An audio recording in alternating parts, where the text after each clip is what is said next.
Hey, this is Dave Ing. I got a 2009 Mazda 6 in the junkyard, and I'm going to show you how to get to the trunk latch here. And I have a previous video where I had to get in through that back seat in order to get to the latch, and I used this stay to the hood prop to to reach through and open it up. But I had that on a previous video.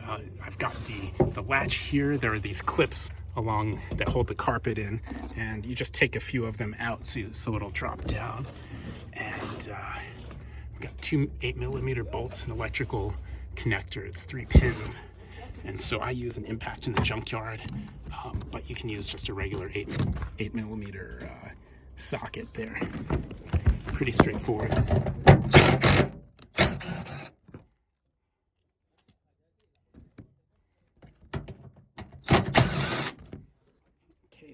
Comes down, and so it's pretty simple. It has a flat back because there's no keyed entry on the trunk.